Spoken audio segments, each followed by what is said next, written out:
अब हम लोग स्टार्ट करने जा रहे हैं क्वेश्चन नंबर 12। तो इस क्वेश्चन को स्टार्ट करने से पहले आपको बता देते हैं कि क्लास 9 से लेकर 12 तक आर.एस. अग्रवाल और एनसीईआरटी का फुल वीडियोस, हर चैप्टर का कंप्लीट सीरीज़ आपके वीडियोस के मेरे चैनल बाबा मैथ्स वाले पे आपके प्लेलिस्ट में मिल जाएंगे। वहाँ जाके आप सारे वीडियोस देख सकते हैं। साथ ही साथ ये पार्टिकुलर जो वीडियोस आप देख रहे हैं उसमें इस चैप्टर का कॉन्ग्रुएंस ऑफ ट्रायंगल्स एनसीईआरटी और आर.एस. अग्रवाल का कंप्लीट जो वीडियो का प्लेलिस्ट है उसका लिंक इसके वीडियो के डिस्क्रिप्शन में है, आप वहाँ पे जाके देख सकते हैं। ठीक है ना। तो चलिए अब शुरू करते हैं इस क्वेश्चन को। कह रहा है कि in given figure A B C is an equilateral triangle. A B C क्या है हमारे पास? इक्वालेटरल ट्रायंगल है। तो इक्वालेटरल ट्रायंगल है तो अपने दिमाग में बना लीजिए कि ये लंबाई, ये पूरे लंबाई बराबर, ये एंगल 60 डिग्री, ये भी 60 डिग्री और ये भी 60 डिग्री, क्योंकि इक्वालेटरल है। ये प्रॉपर्टी हम यूज कर लेंगे। आगे इन्होंने बोला है कि P Q parallel to A C. P Q पे ज़रा देखिए, ये पी क्यू है हमारा और ए से सी तक ये ए सी है हमारा। तो पी क्यू और ए सी आपस में पैरेलल दिए गए हैं। तो ज़रा बताइए कि अगर ये पैरेलल है, कॉमन सेंस से बताइएगा, अगर पैरेलल है तो ये वाला एंगल और ये वाला एंगल बराबर होगा? अरे भाई, दो साइड अगर ऐसे पैरेलल हो और ऐसे जाए कोई लाइन तो ये कॉरस्पॉन्डिंग एंगल से बराबर हो जाएगा ना।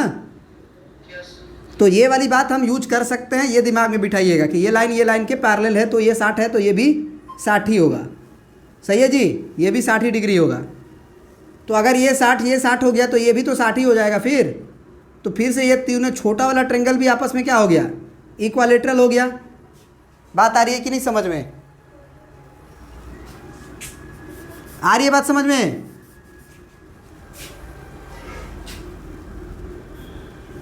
क्योंकि ये 60 है, ये भी 60 है, तो ये 60 होना पड़ेगा 180 होने के लिए। ट्रायंगल का तीनों एंगल का सम 180 होता है। तो फिर आगे इन्होंने बोला कि P Q parallel A C and A C produce to R. A C को आर तक प्रोड्यूस किया गया है।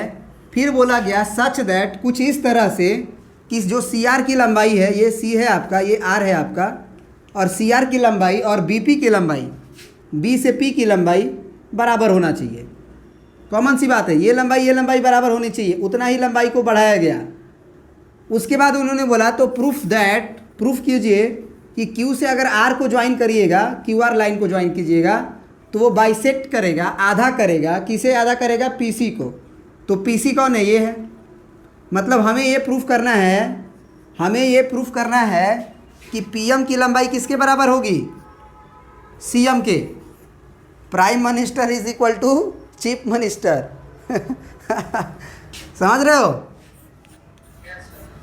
Prime minister is equal to chief minister. चलो, तो गिवन वाली इंफॉर्मेशन तो हम क्वेश्चन से ही, फिगर से ही यूज कर लेंगे, दिक्कत तो है नहीं ना। डायरेक्ट हम काम करते हैं अपने प्रूफ पे। अब सुनो बात ध्यान से। अगर हमको ये वाला साइड को बराबर प्रूफ करना है तो अगर हम ये ट्रायंगल और ये ट्रायंगल को कॉन्ग्रुएंट कर दे किसी तरह से, तो कॉन्ग्रुएंट हो जाएगा तो सी पी सी टी से ये लंबाई बराबर हो जाएगी। बोलिए, बोलो, हो जाएगी कि नहीं हो जाएगी?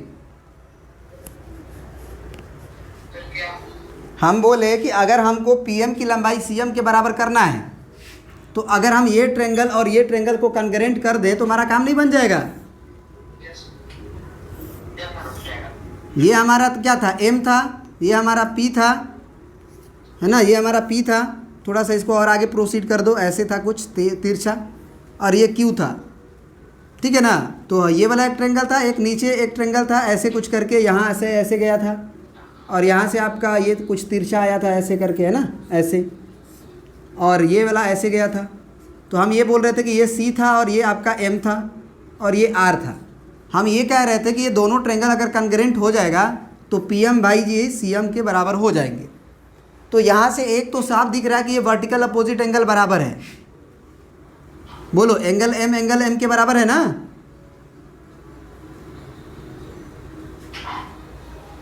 बोलो। और अगर हमें यहाँ पे एक बात बताओ, यहाँ तो हो तो गया, अभी अभी हम लोगों ने बोला था ना कि ये सारी लंबाई आपस में बराबर होगी, याद आया कुछ? ये सारी लंबाई देखो, ये अगर 60 डिग्री हो गया, देखो ये 60 डिग्री था तो ये भी 60 डिग्री होगा, क्योंकि ये लाइन और ये लाइन पैरेलल है। बात समझ रहे हो? इसको अगर एंगल 1 बोल दो तो एंगल 1 बराबर भी हम क्या लिख देंगे? 60 डिग्री। कैसे? तो कहेंगे कि पी क्यू जो है वो हमारा पैरेलल दिया गया है ए सी के, and B C is transversal, B C is transversal, और पहले से एंगल बी जो है वो 60 डिग्री दिया गया है, ये गिवन है, क्योंकि ए बी सी इक्वालेटरल था, A B C is equilateral, है ना? डायरेक्ट गिवन लिख दो, काम हो जाएगा। समझ रहे बात को? डायरेक्ट गिवन लिख दो, काम हो जाएगा, क्योंकि उन्होंने बोला ही है। बात समझ में आ रही है कि नहीं आ रही है अभी तक? अब अगर बी 60 डिग्री हो गया, अगर बी 60 डिग्री हो गया और यहाँ से 1 जो है वो भी 60 डिग्री हो गया, तो आपका ये तो पक्की बात हो गई ना कि बी क्यू की लंबाई और पी क्यू की लंबाई बराबर होगी। बोलो, क्यू बी की लंबाई क्यू पी के बराबर होगी। क्यों? Equal opposite sides of opposite angle, equal angles, क्योंकि दोनों एंगल्स बराबर हो चुके हैं, 60 डिग्री 60 डिग्री। तो अब यहाँ पे हम ये कह सकते हैं कि क्यू बी की जो लंबाई है वो हमारा अगर क्यू पी के बराबर आया हुआ है, और हम ये जानते हैं कि हमें दिया गया इन्फॉर्मेशन है कि बीपी की जो लंबाई है, सुनना बात ध्यान से, बीपी की जो लंबाई है वो किसके बराबर दी गई है? सी आर के दी गई है ना बराबर? बोलो, बोल नहीं रहे हो तुम लोग यार, अजीब हाल है।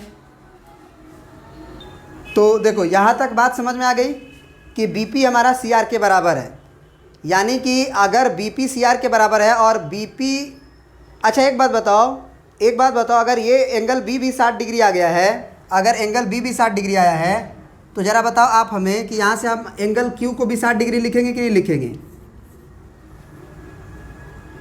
ये वाला एंगल क्यू, ये वाला, तो ये तीनों ट्रेंगल अगर 60 60 60 हो गया, तो इसका मतलब ये क्या हो गया कि triangle B Q P is an equilateral triangle.